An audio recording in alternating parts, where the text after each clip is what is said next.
Hello there. Yesterday I played round 5 in Lichess4545 online league, and well, I would like to show you my game. I think it was very instructive. I did lose the game. Well, this is a spoiler, you can see from the title of the video, but well, it was instructive. And the main feature of this game is that it was like two men played as white. So up to 26th move, it was one man playing, and after 26th move, it was like a complete change of personality. So you'll see when I go to the game how my game changed suddenly, and from a very good game, it just all went south in a few moves. So, okay, let's get to the game. This was just a short introduction. I played e4, so my usual opening. My opponent responded with e5, and then I went for the king's gambit. So, well, my strategy, if you followed my last several videos, I was talking about De La Maza's book and how one should play tactically on this level. So up until 1900 or 2000, I wanted to play tactical chess, attacking chess, just to be able to improve my tactics, because I think this is the most important thing to improve in my rating. And well, then after, if ever I reach say 1900, then I can start studying strategy more in depth. So this is why I play open games. So I usually play King's Gambit or Vienna game or Scotch game or something like that. So just to open the game and to have the piece play. d5 from my opponent, so he's going for Folkbeer Gambit, and this is the most unpleasant response for King's Gambit player, because it well, it obstructs some of the basic ideas of plans of King's Gambit. Anyway, I just took e takes d5, so this is the main line, and now he played e takes f4 here, and from this moment on I was out of my book, because usually in the Folkbeer one plays e4, and then I know some lines, mostly because I've studied some Morphy games in which he either played this e4 or he encountered e4. But this e takes f4 I didn't study, so I was now out of the book. And this is what I like. The openings which are not played by the book, by the theory, but you just have to think by your own and follow the basic opening principles. So I just developed knight f3, he played knight f6 here, and now I took some time here because I wasn't sure what to do. I didn't want to make a mistake in the opening. So I could play knight c6 defending this pawn. I could play something like c4 defending this pawn. I could just give away this pawn and play d4 straight away, fight for the center, and in the same time attacking f4 and so on. And at the end I played bishop c4. It looks like the most logical move. I can castle very soon, put my rook on f1, and well, this pawn is defended for the time being, and the bishop on c4 is natural for King's Gambit setups because it ties f7 square. And later I checked, and this was actually the best move in the position. He played bishop d6 now, trying to protect this pawn, and this makes sense because in the King's Gambit the most important thing is this f4 pawn, because while as long as this pawn is on f4, your queenside development is obstructed, so you cannot develop your bishop, and well, it's and everything is cramped by this pawn in the position. So it's a logical move. I castle here, and well, interesting, in this position engine suggests that I should play queen d2 check, and then after he blocks I suggest exchange queens. But this goes against my philosophy in this stage. So I want to have queens on the board because I want to have a tactical game with plenty of tactical opportunities. So to be able to win my opponent tactically, so to outcalculate him. And this is important because in this way I train my calculation skills and my tactics. So these games are not just, of course I am a competitive person by character, and I always want to win, and I play these games very seriously. But well, those are in fact training games, because the real chess is over the board chess when I play real over the board tournaments. So well, this is still training, although I want to win, but this is training. So I want to train myself to play sharp tactical attacking games. So I didn't want to exchange queens, so this is why I just castled. And okay, now the rook is in the right place. He castled. I played now d4, so just opening my bishop and putting the pawn in the center, controlling important central squares. So now I have good control here on the e file, and so on. He played knight b to d7 now. Well, strange move, because he's now blocking his bishop, but well, he had a plan in mind. So obviously he didn't want to go to e5 or c5, because these squares are occupied. So, well, the only thing I could think of that he wanted to do is to go knight b6, and then from here attack my bishop and my pawn. So I saw this plan, and I decided to play prophylactic move, bishop b3. And engine also recommends this move as the best in this position. And here I also remember Bobby Fischer, because this was his well, he was known for this, almost like his trademark. So he always played the bishop c4, eyeing for the f7 square, and then at some point he will play this exact move, bishop b3, so to keep this bishop on this diagonal and constantly making pressure on his f7 square. And well, this is a good attacking game. Also, Judith Polgar, she often played this bishop gambit, and then also played this move. So I think this was a good move, and okay, the engine confirmed it. And also this move comes with a threat. So the threat is to play c4, solidifying my center, but also after c4 I could play c5 and then harass his bishop, and after his bishop moves I can just grab this pawn. So it's not just a prophylactic move, but it's also a move which comes with a threat. And my opponent saw this threat, and he played the b5 to stop me for doing this. And I think, well, maybe the engine doesn't think it's the best move, but I think it's a very good move, because he saw my plans and he stopped my plans. And I think this is very good in chess, when you can see your opponent's plans and then you do something about this. You don't just ignore and hope that everything will be alright if you just ignore the problem. Now rook e1 here. Well, you can argue against this move, because in the King's Gambit the whole point is to remove the f pawn, so you can have your rook here constantly pressuring on f7 together with your bishop and maybe with your knight. So this is the idea, some basic plan of playing King's Gambit in the first place. So this rook should remain on the f file. So this is the principle. But I have here a particular idea in mind, and I violated this principle. So maybe this is not the best, but this was the best I could see at the time. And well, the point is to control this e5 square, to be able to bring my knight here.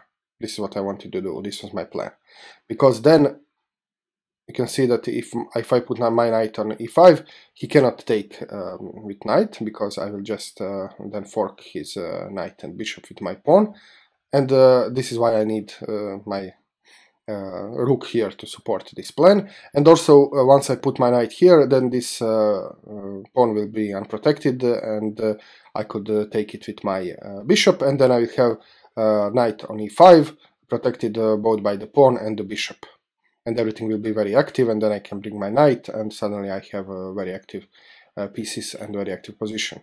So keeping all that in mind, I needed this rook here to protect, to give support to e5. Okay, he played now bishop b7. So now he's well, fighting for this d5 pawn, and this is logical. And if you just analyze briefly this position, you can see that all his pieces are very active here, and mine were not very much. Okay, I have two pieces out. I did castle, I didn't do control this e-file, but well, my queen side is very poorly developed, So I have to do something about this. And I was not over concerned with this situation, because I knew there are several ways to break through with my bishop, to take on f4, and then suddenly after I take on f4 and develop my knight on c3, suddenly I'm the one with more active pieces. So I was not worried at this stage. Knight c3, so I just let me see. Okay, I took some time to do this.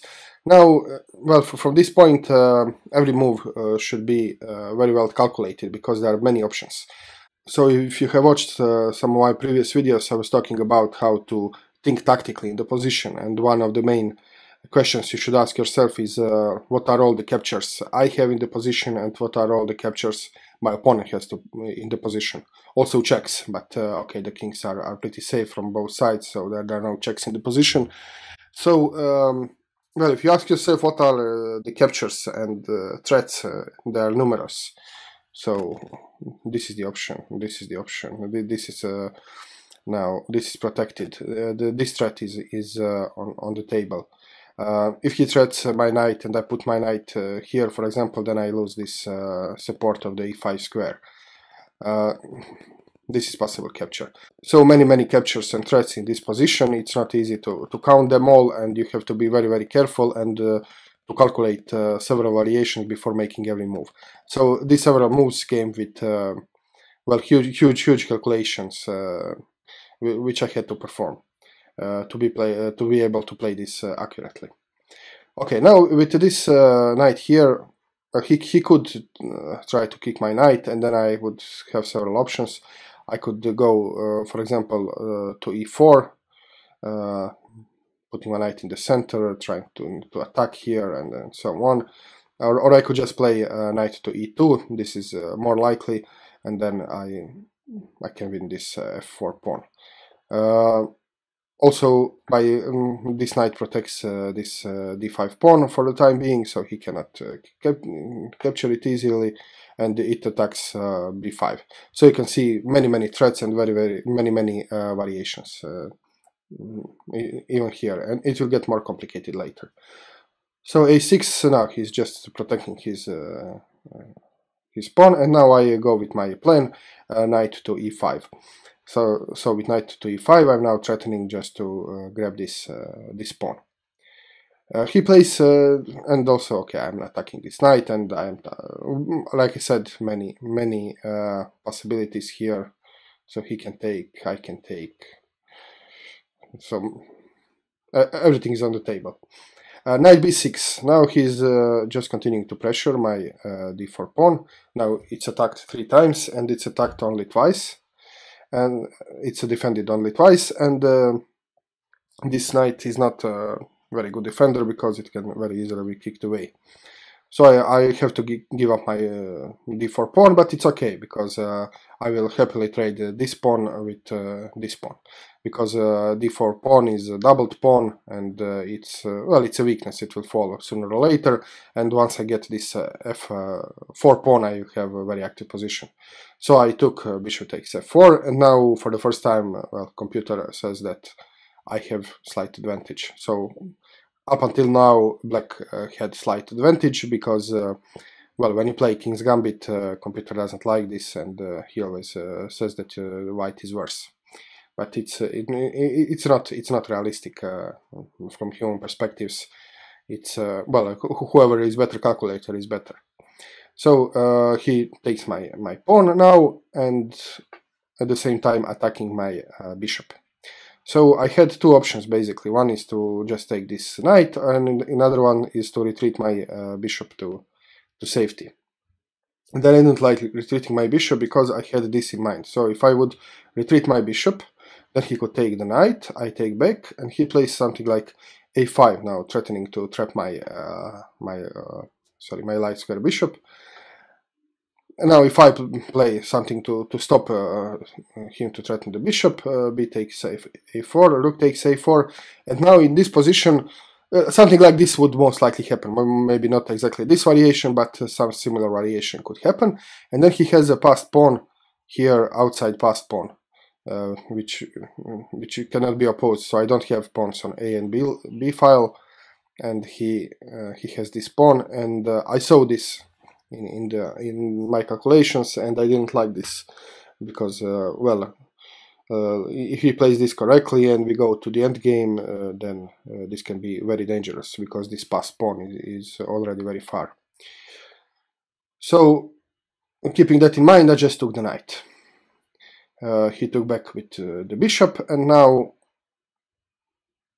okay, I had now several options, and in this position I saw that my knight here is safe. It's protected by the by my d pawn, and well, this bishop, I don't like him very much here because it's undefended and it's X-rayed. So if for whatever reason I need to move away this knight on e5, then my bishop is hanging. So I was thinking about how to make my bishop more safe, maybe retreat it, and then I saw that I can make this very nice spin here, and this spin will not be easy to break unless he wants to jeopardize his king safety. So I played bishop g5 here, and now, well, he doesn't want, of course, me to capture, and then I can bring my queen with g4, and with my rook here, it will be very, very strong attack. So of course he doesn't want to allow this, so he has to retreat with his bishop. And okay, now this was like some kind of spin-off in the position, and now I have to think again about this d5 bishop, and well, my evaluation was that this bishop is very strong. He has very nice diagonals, it's in the center of the board, so I don't like this bishop here, and I'll just take it. So I took the bishop, and well, here there was a little trap, and he took some time, if you look at the clock. So okay, he took some little more than a minute to calculate this, because well, if he took with his knight, then I'll just play knight c6, and now this bishop is attacked 3 times and he will lose the piece, and I attack his queen at the same time, so he has no time to take care of his bishop. So okay, he saw this, he played queen takes d5, and now chaos on the board, well, silenced a little bit. The forcing variations are over. Lots of forcing moves, lots of captures, lots of threats in the last 10 moves or so, and now I have to think how to what to do next. And I was considering several attacking moves here, but well, at the end I saw that this d4 pawn was protected only by the queen. That means that my queen cannot move. So I decided to just take care of this pawn, and also this pawn comes, if it would be captured, it comes with a check. So I played c3 here, and well, this is the best move according to the engine as well. So I think now I have a well, nice position out of all this chaos. I end up with my active pieces, so I have pawn in the center, he doesn't. I have 2 pieces which are very active on his side of the board. I have almost control of this e file, and my queen can just soon join the attack. And now, okay, he decided that he doesn't like this spin. He has the problem with this bishop. You can notice, because this bishop is undefended, and if I move my knight anywhere, then well, he has this problem, and also this bishop is X-rayed. So he decided that he wants to break this pin. He plays h6. I want to maintain pin as long as possible, and now he plays g5, now weakening his king side. I played bishop g3 here, and now he plays c5. And well, this is something engine doesn't like. It's kind of mistake in this position. But okay, I still have to figure out how to deal with this. So I was thinking about this position, and well, this bishop is was a target of my attention, and I realized that I can exchange this knight for this bishop. So if I play here, he has to take, and then I can just grab this bishop and penetrate his camp, so activate my rook. So knight g4 here. he almost has to take this, not much options here, because now his bishop is attacked and his knight is attacked. So knight takes g4, and now I could take the knight, or I could take the bishop. And of course I took the bishop because, well, bishop is stronger in this position, and also I get to penetrate with my rook. And now his knight is still, well, under the attack, and he played knight f6, just retreating his knight. Maybe there were some other options. He could try to protect this knight, maybe with the pawn or queen, but okay. And now, well, there are several options here. The first and most obvious is to just play rook e5, attacking the queen, and then later just pick up this c5 pawn. And I saw this, but I thought, okay, this will not run away. I can have some in-between move, maybe here. So I brought my bishop to e5 now. And I thought this bishop is very nice here. It's in the center of the board. It's very active. It's protected by the pawn.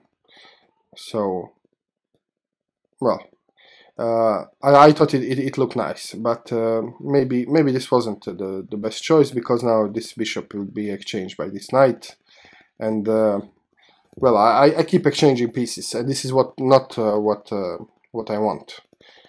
In principle, I want to have my pieces and to outplay my opponent tactically. But well, okay, this is what happened. Knight d5. Now, okay, he wants to exchange, and I'm happy that he moved away his knight, so I can now bring my queen closer to the king. Computer prefers queen to h4 here, because it's this move is more active. It attacks h6 pawn, so maybe it was better to play queen h5, but queen g4 is okay. I mean, I have this attack in mind.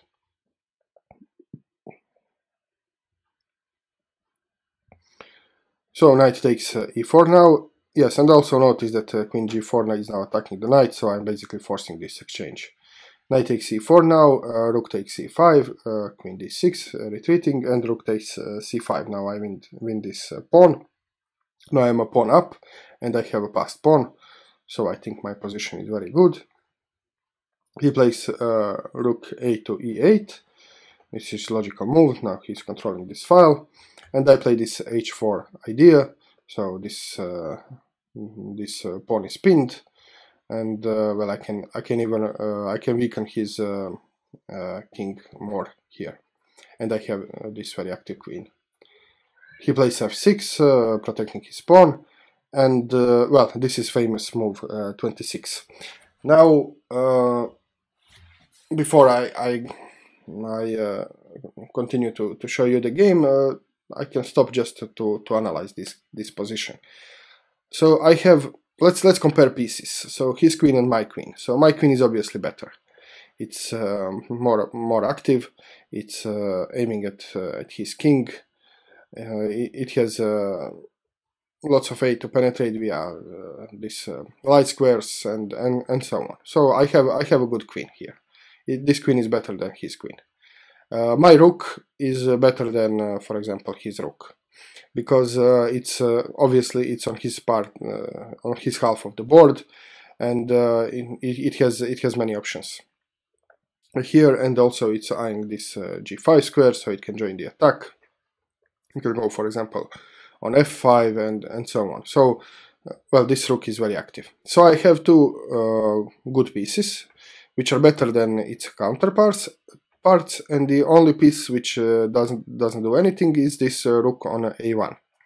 So the most logical move in this position, and the most, well, common sense move, is just to bring the rook in the game, because this rook is currently out of the game.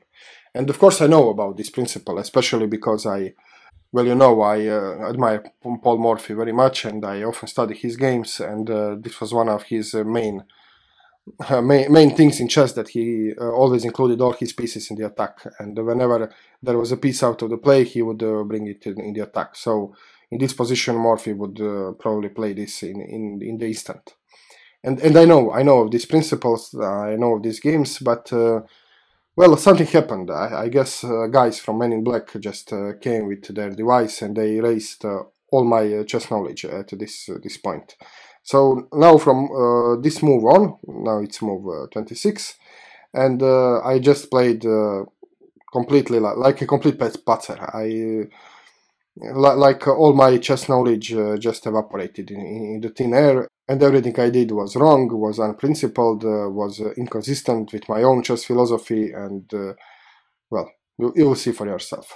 So first I play queen f5 here, with some vague idea to check here and, I don't know, maybe do something, take this pawn, bring this rook, give checkmate. But, well, it was not calculated. And now compared to my previous play in which I calculated every move in this very complicated middle game, I calculated every move to the end, all forcing variations, I had everything in mind, and then suddenly I play queen f5 with some vague idea of delivering check without any sense, any continuation, any follow-up. So it's ridiculous move. Then he played queen e7, so he's ready if I check that he can block with his queen, and I do check, and he does block, and I then exchange queens. Okay.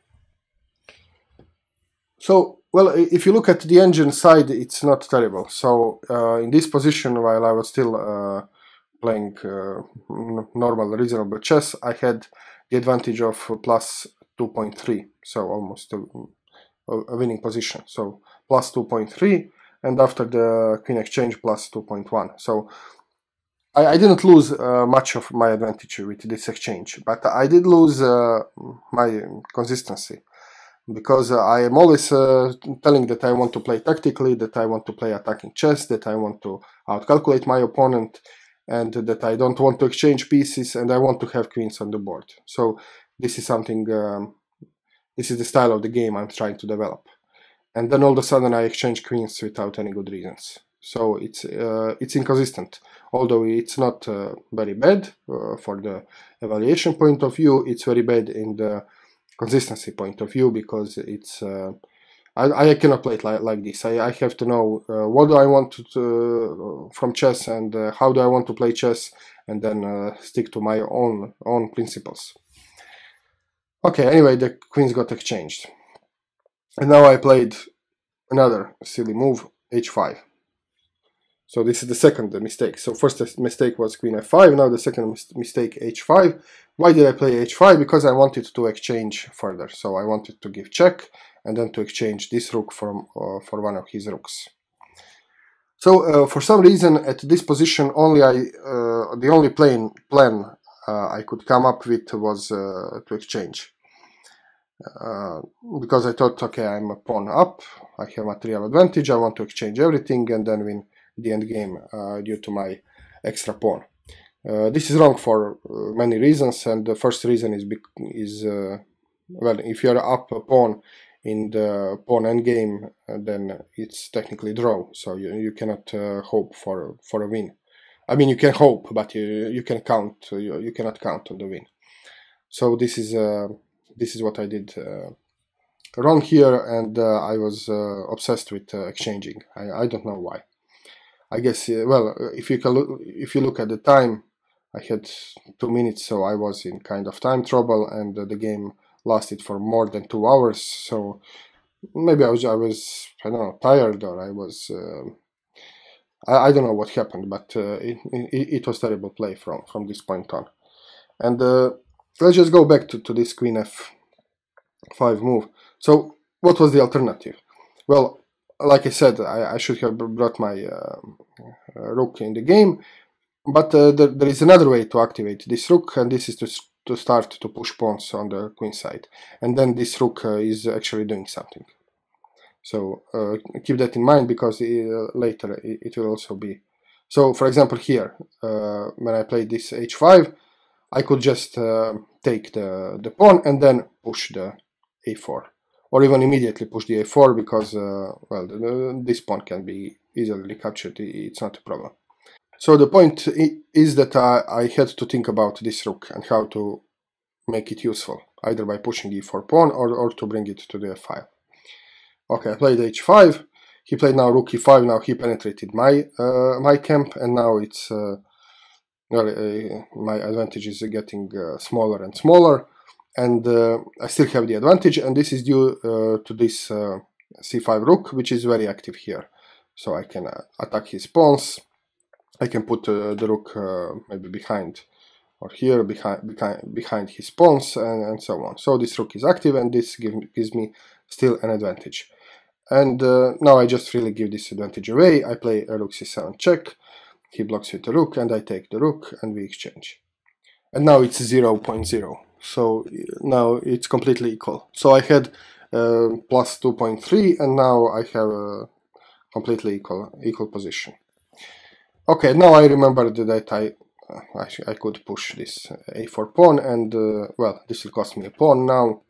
So after the logical sequence of moves, we are now equal in material. So I was pawn up, now we are equal in material, and well, this is actually not a mistake. This is this a4 move is recommended by the engine as well, because there is nothing better to be done here. So I play rook c1, so this is just some moves. He pushes the pawn, I push. Well, there are many ways to play this. Now everything is equal. I now start to realize that this will be a draw, and I don't want to have a draw. I want to play for a win. I am white, and well, I didn't spend 2.5 hours just to end up in a draw. So I still hope for a win here, although this is a draw. So I play rook c7 check, and well, the engine says this is the blunder. This is the losing move.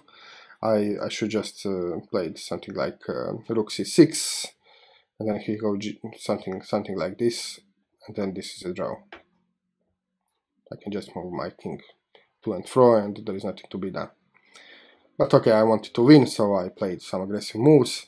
King f6, rook c6 checks, king g5, and now my h5 pawn is gone. G3, king takes h5, and now I played d5. So I didn't know what to do in this position, so I was hoping to somehow get this pawn closer to promotion, and maybe he'll make a mistake. So d5 here, rook d2, and now he gets to put his rook behind my passed pawn. d6 now, pushing the passed pawn, and now he just brings his king up, king g6, d7. Well, now this looks dangerous because my pawn is on the 7th rank, but not really, because I cannot push it any further. This move can't do it check, of course. Now, okay, and now he made a mistake. So he should have played king g5, and then just push his pawns, and he will easily win the game in this manner. But instead, well, this pawn, like I said, it looks dangerous, although it isn't. So he decided to move his king closer to this pawn to capture this pawn.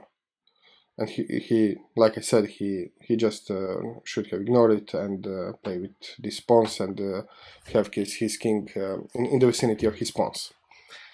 Now after king f7, this is again evaluated as a draw, so it's a 0, minus 0.1. Okay, so it's a draw now.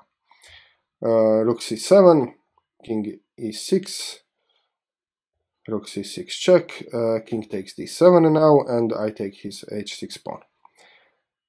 King e7, and now this position is well, it's a dead draw because I have my rook on the 6th rank, and that means that he cannot cross this river, and he cannot join his pawns in order to advance them.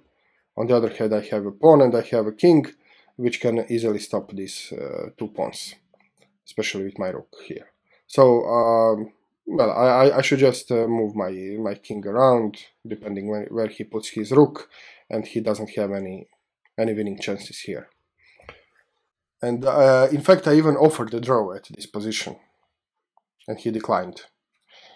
And well, it's good for him that he declined, because I then played the stupid losing move, rook h2. So I was thinking, okay, let's make this simple, let's just end this once and for all, and let's exchange rooks, and then well, he has 2 pawns, I have 1 pawn. He cannot push this pawn. I mean, if he pushes this pawn, we'll just exchange pawns, and my rook is in front of his pawn, and this is draw. But of course, this is wrong, because I forgot about one very important pattern. So once he took the rook, I took back, and now my king is far away, and he can grab the opposition here. And once he grabs the opposition, then he just pushes me away, and I got into zugzwang, and he captures my pawn. So this is what happened. So he knows how to play this, so he grabbed the opposition, nothing to be done here. So just to come back, so in this position, the angel says it's forced checkmate in 22 moves, so nothing to be done. Okay, so he goes with his. And now I resigned here because, well, the only thing I could do to prevent losing this pawn was to play king h2, then he has the opposition, I have to go here, and this is now game over. Okay, so anyway, in this position I resigned the game. Okay, and this was it. So, like I said, it was like 2 men played as black, 1 man played until 26th move, and then some other guy took over the board and completely messed everything the first guy accomplished. But that's okay, there is nothing to be desperate about, it's just the way it is, and when you lose a game, it's important to take some lessons to learn from your game, and this is the way to improve. So I'm not depressed, of course I'm sad, because I should have won this, and it would be a very nice game if I won, but okay, on the other hand, I get to learn some things. So let's just see the key lessons here. Quickly, so the first lesson is, well, this is famous 26th move. So in this position, if you have your 2 of your pieces active and the 3rd piece doesn't do anything, just, well, bring it to the game, either by play here rook f1, or start pushing the queenside pawns and then make this rook useful. So this is the first lesson. Second lesson is don't exchange queens. I mean, why would I want to exchange queens? I have more active queen than his queen, so why exchange it? It doesn't make any sense, especially if you want to be tactical attacking player, then you should try to keep your queens on the board. So this was the second mistake, and well, the third mistake, so the third lesson was don't exchange your most active piece with his piece, which doesn't do anything. So this for the exchange of rooks, so I just give away my whole advantage, my most active piece. So again, don't exchange. And the third lesson is, well, take your time in the end game, because, I mean, in this position it's a dead draw, and I had plenty of time. I was in time trouble for one part of the game, but now I had 5 minutes here. Well, it's plenty of time, and I should have taken my time to calculate this, so what would happen. So no, so the fourth lesson is avoid hand waving in the end game, and calculate, especially if you have time to calculate. And okay, so I didn't calculate this, I just thought on the principle, okay, we will change rooks, and then I have a king and a pawn against 2 pawns, and this should be a draw, but not really, because he now has the opposition and so on. Okay, so 4 lessons from one game, I think it was worth it. The game took almost 3 hours, but okay, like I said, it was worth it, because these lessons are very valuable, and although this is nothing new for me, so all these things I knew before the game, but obviously I didn't know how to apply them in the game. After 2.5 hours, I just this knowledge just evaporated, and well, now when I lost the game and I analyzed the game and I spent some time on these particular mistakes, well, I hope that I will be able to remember them in the future and not do the same mistakes again, and this is how one improves. Okay, thank you very much for watching this video. Thank you for sticking with me to the end of the analysis and the lessons. And well, if you like the video, click the like button, subscribe to my channel, leave the comment below by all means. I will link the game in the below, so if you want to analyze, you can check this out. See you very soon with more chess. Cheers.